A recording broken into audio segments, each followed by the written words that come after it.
All right, so we're diving deep into the X-Files today. Hmm. And, you sent over a ton of notes.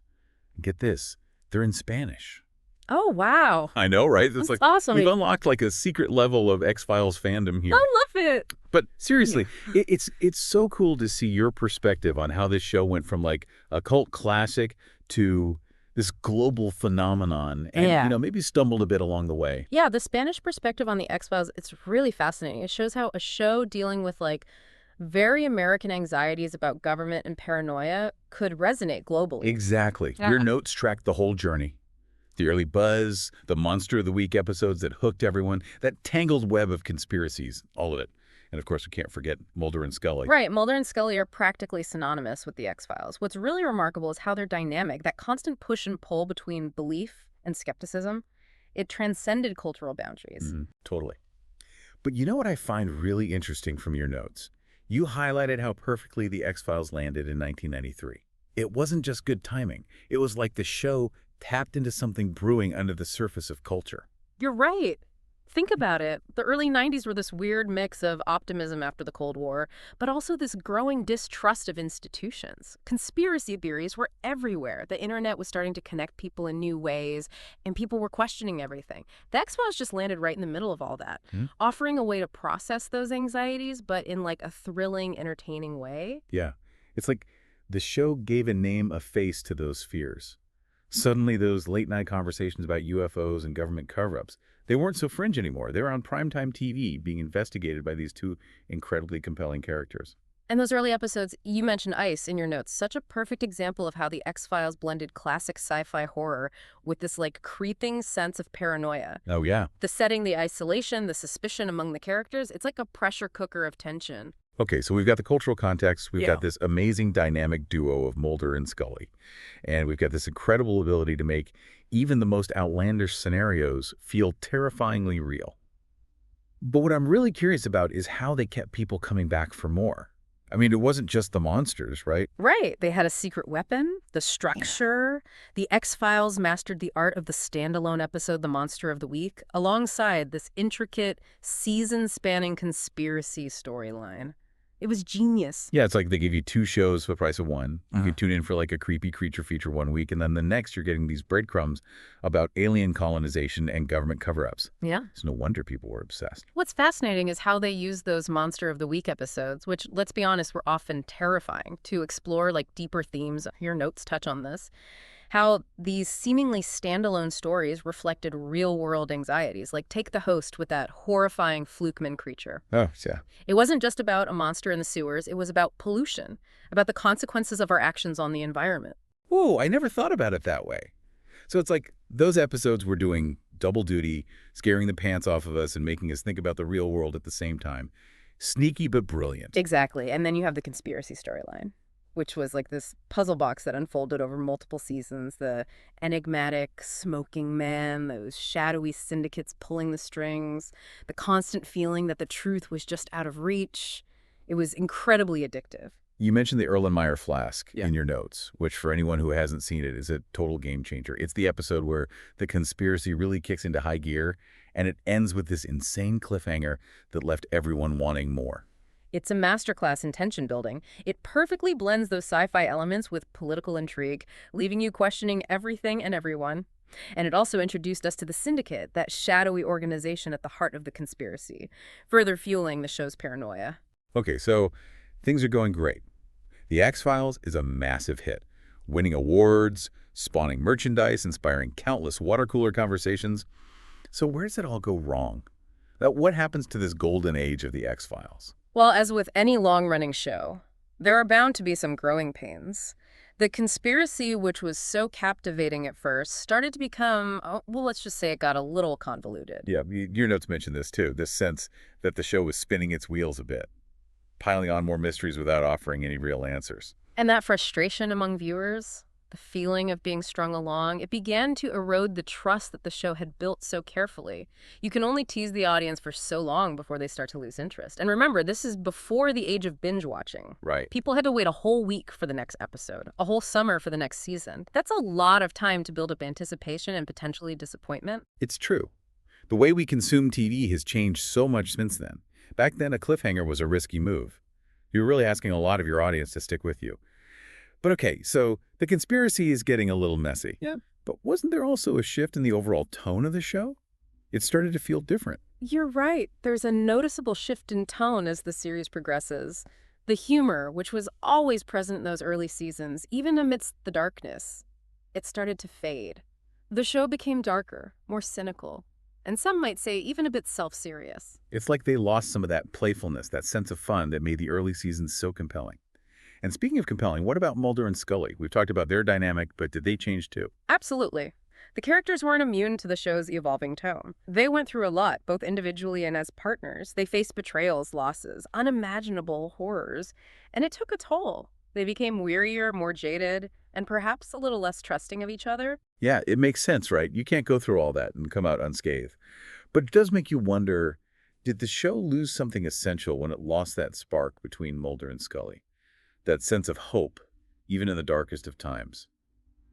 That's a question we'll definitely need to explore further. But before we do, we need to address the elephant in the room, David Duchovny's departure and the introduction of new characters. Yeah. That was a huge turning point for the show. And I'm dying to know what you think about it, and more importantly, what your notes reveal about how fans reacted back in the day. It's interesting you bring up the shift in their dynamic, because looking at your notes, you specifically highlight season 7, which is right before Duchovny leaves, as being kind of a pivotal point for them. What do you mean? Well, up until that point, their relationship, it was always defined by this push and pull between belief and skepticism. But season 7, it starts to explore a deeper connection between them, like an unspoken understanding that goes beyond their individual viewpoints. So, they've been through so much together that they've moved beyond arguing about whether or not aliens exist. Exactly. It's like their bond has been forged in the fires of all these shared experiences. They've seen things, done things that most people can't even imagine, Yeah. and it's created this unshakable trust between them. That's a really interesting observation, and it makes Duchovny's departure all the more significant. Yeah. It wasn't just about losing a character. It was about losing like a fundamental element of the show's core dynamic. Right. And the introduction of agents Doggett and Reyes, while an attempt to fill that void, it couldn't quite replicate that same magic. It's like trying to replace a piece of a puzzle with a completely different shape. It might fit in the space, but it doesn't complete the picture. And you know what, I have to admit, I was one of those fans who was skeptical of the new agents at first. It felt like the show was trying to replace the irreplaceable. But looking back, I can appreciate what they brought to the series. Absolutely. Doggett with his military background and his grounded skepticism. He offered a fresh perspective on the paranormal. He was a believer, but one who demanded concrete evidence, which created a different kind of tension with Scully. Yeah, it wasn't that believer versus skeptic dynamic that we had with Mulder and Scully. It was more like two skeptics trying to navigate this world that defied rational explanation. Exactly. And Reyes, with her more spiritual, intuitive approach, she brought a different kind of energy to the show. She was open to the possibility of the paranormal, but approached it from a less scientific, more empathetic perspective. Okay, so Doggett and Reyes, they weren't just pale imitations of Mulder and Scully. They brought their own unique perspectives to the table. But did they ultimately succeed in keeping the X-Files afloat? That's a complex question, and one that's still debated among fans. Some argue that the show never fully recovered from Duchovny's departure. Others believe that the later seasons, while different, offered a compelling exploration of the show's themes, but from a new angle. Interesting, because your notes actually highlight a specific episode from Season 8 Roadrunners, which you say kind of encapsulates this shift in perspective. Right, Roadrunners is fascinating because it plays with the show's established formula. It's a Monster of the Week episode. But it's told from Doggett's point of view. We see him grappling with his own beliefs, his own skepticism, as he encounters a phenomenon that defies explanation. And what's really interesting is that Scully, who was once the voice of reason, the skeptic who grounded Mulder's theories, she's now the one encouraging Doggett to keep an open mind. Wow. So it's like their roles have reversed. The student has become the teacher. In a way, yes. And it's a subtle but powerful way of acknowledging the show's evolution, The lines between belief and skepticism, they've become blurred. The truth, as always, is more complex than it seems. Okay, so the show is changing, evolving, trying to find its footing in a new era. But then there's the 2008 movie, The X-Files. Yeah. I Want to Believe, which, if we're being honest, was not exactly critical, darling. No, it wasn't. And it's interesting to look at why, you mentioned in your notes that the film felt out of sync with the cultural moment. Yeah. because it came out at a time when the world was in a very different place than it was in the 90s. You know, the anxieties that fueled the X-Files back then, the distrust in government, the paranoia, it had all been amplified by the war on terror, the rise of surveillance technology, the 24-hour news cycle. The world felt a lot scarier and a lot more uncertain. And the X-Files. I want to believe it didn't really tap into that. It felt like a throwback, a nostalgic nod to a simpler time, which in some ways it was. But it lacked the urgency, the raw nerve that made the original series so compelling. It's like trying to recapture lightning in a bottle. Sometimes it works, but often it just reminds you of how powerful the original strike was. But they didn't give up, did they? Not at all. In 2016, they brought the X-Files back to television for a 6-episode miniseries. And this time, they seemed more aware of the changed cultural landscape. What do you mean? Well, the revival series, it addressed the rise of misinformation, the erosion of privacy, the growing power of technology. It even touched upon the resurgence of conspiracy theories in the age of the internet. So it was like they were trying to update the X-Files for a new generation, make it relevant to the anxieties of the 21st century. Exactly. And there were moments of brilliance in those revival seasons. Episodes like Mulder and Scully Meet the Were-Monster and Home Again. They offered a fresh take on the show's classic formula, blending humor, horror, and social commentary in a way that felt both familiar and new. But you also mentioned in your notes that the revival seasons weren't without their flaws. Right. The overarching mythology, which was always a bit convoluted, it became even more tangled and confusing. And some of the new characters, while intriguing, they lacked the depth and complexity of the originals. It's a tough balance, isn't it? Trying to honor the legacy of a beloved show while also pushing it forward, adapting it to a new era. And let's be honest, not every revival succeeds. It's true. But what's remarkable about The X-Files is that even in its weaker moments, it still manages to spark conversations, to challenge our perceptions, to make us think about the world in a different way. So we've talked about the ups and downs of the later seasons, the attempts to revive the magic of the original series, and the challenges of adapting a show to a changing world. But what I really want to dig into is the impact of The X-Files, its legacy, and why, even after all these years, it continues to resonate with us. Because, you know, there's a reason you're passionate enough about this show to be writing notes about it in Spanish. Right. There's something about the X-Files that has endured, something that transcends time and cultural boundaries. And that's what I'm really curious about. What is it about this show that has captured our imaginations for so long? It's funny, we've been talking about this show for a while now, and I'm realizing something. When you sent over your notes about The X-Files, it wasn't just like about the plot or the characters. You were digging into the deeper stuff, the themes, the symbolism, the way it reflected like our anxieties about the world. Yeah, and that's what's so brilliant about The X-Files. It wasn't just a show about aliens and government conspiracies. It was a show about us, about our fears, our hopes, our desire to believe in something bigger than ourselves. Exactly. And you know what? Your notes actually highlight a specific episode that I think perfectly illustrates this Clyde Bruckman's final repose. Remember that one? Oh, absolutely. It's considered one of the best episodes of the entire series. And for good reason. It's a masterclass in character development, existential exploration, and darkly comedic storytelling. Seriously, it manages to be funny, heartbreaking, and thought-provoking all at the same time. And it all revolves around this unassuming character, Clyde Bruckman, who has this ability to see how people are going to die. And what's so fascinating about Clyde is that he's not some mystical guru or wise old sage. He's just a regular guy who's burdened with this extraordinary gift, and he doesn't even want it. He's actually quite cynical about the whole thing. It's like he represents that part of us that wants to believe in something magical, something beyond the mundane. But at the same time, we're kind of afraid of what that knowledge might bring. Exactly. And the episode explores this duality brilliantly. Mulder, of course, is immediately drawn to Clyde, hoping to use his gift to solve cases.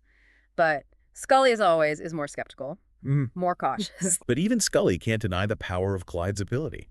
And the way the episode intertwines their stories, exploring themes of fate, free will, the search for meaning, it's just masterful. And let's not forget the humor. The episode is surprisingly funny, considering the subject matter, Clyde's dry wit, and his matter-of-fact observations about death. It creates this really unique tone that's both unsettling and hilarious. It's a perfect example of how the X-Files could balance those different tones so effectively. You could be laughing one minute and then completely creeped out the next. And that's what kept viewers coming back for more. You never knew what to expect from week to week, but you knew it was going to be thought-provoking, entertaining, and probably a little bit scary. So, okay, we've talked about the show's ability to tap into our deeper fears and desires, to make us think about those big questions, and to entertain us with this unique blend of genres. But what about the legacy of the X-Files? How has it influenced the TV landscape and pop culture as a whole? It's hard to overstate the influence of The X-Files. It paved the way for a whole wave of shows that explored similar themes. Shows like Buffy the Vampire Slayer, Lost Fringe, and even Stranger Things owe a debt to The X-Files. Yeah, it's like the X-Files gave permission to other shows to get weird, to embrace the unexplained, to challenge the boundaries of genre. It showed that audiences were hungry for stories that went beyond the ordinary, that explored the darker corners of our imaginations. And it wasn't just the content. The X-Files also had a profound impact on the visual language of television. The use of shadows, the grainy film stock, the eerie sound design, it all created this distinctive atmosphere that has been imitated and reinterpreted countless times. Yeah, you mentioned in your notes that the show's cinematography was particularly influential, especially the way it used light and darkness to create this sense of mystery and suspense. Absolutely. The show's cinematographers were masters of creating mood and atmosphere. They used light and shadow in a way that was both beautiful and unsettling, often highlighting the characters' isolation and vulnerability. And let's not forget the music. Mark Snow's iconic theme music, with its haunting melody and echoing whistle, it's instantly recognizable and has become synonymous with the show's eerie, atmospheric tone. Right. The music played a huge role in creating the show's sonic landscape. It wasn't just background music, it was an integral part of the storytelling, often heightening the tension and suspense, or adding an emotional layer to a scene. So, okay, The X-Files has influenced countless other shows. It's shaped the visual language of television. It's given us some of the most memorable characters and storylines in TV history. But what about its impact on us, the viewers? I think The X-Files has taught us to be more skeptical, to question authority, to not take things at face value. It's also reminded us of the power of belief, the importance of keeping an open mind even when faced with the seemingly impossible. It's like the show's given us a framework for understanding the world, a way of navigating the uncertainties and ambiguities of modern life. It's taught us to look for the truth even when it's hidden in the shadows, and to never stop questioning, even when the answers seem elusive. And perhaps most importantly, it's reminded us that we're not alone in our search, that there are others out there who share our curiosity, our desire to understand the mysteries of the universe, and our belief that the truth, whatever it may be, is out there waiting to be discovered. Well said. And on that note, I think it's time to wrap up our deep dive into the world of the X-Files. It's been an incredible journey exploring this complex and fascinating show with you. And I have to say, your notes have been invaluable. It's clear that you've given this a lot of thought, and I appreciate you sharing your insights with us. The pleasure was all mine. It's always a joy to discuss the X-Files with someone who shares the same passion for the show. And to all of you listening out there, thanks for joining us on this deep dive. We hope you've enjoyed exploring the world of the X-Files with us. And that maybe, just maybe, we've inspired you to go back and revisit this iconic series, or maybe even discover it for the first time. And who knows, maybe this deep dive has sparked some new questions, some new insights, some new theories about the truth that's out there. Because after all, the best stories, like the best mysteries, they never truly end. They just keep unfolding, inviting us to keep searching, keep questioning, and keep believing.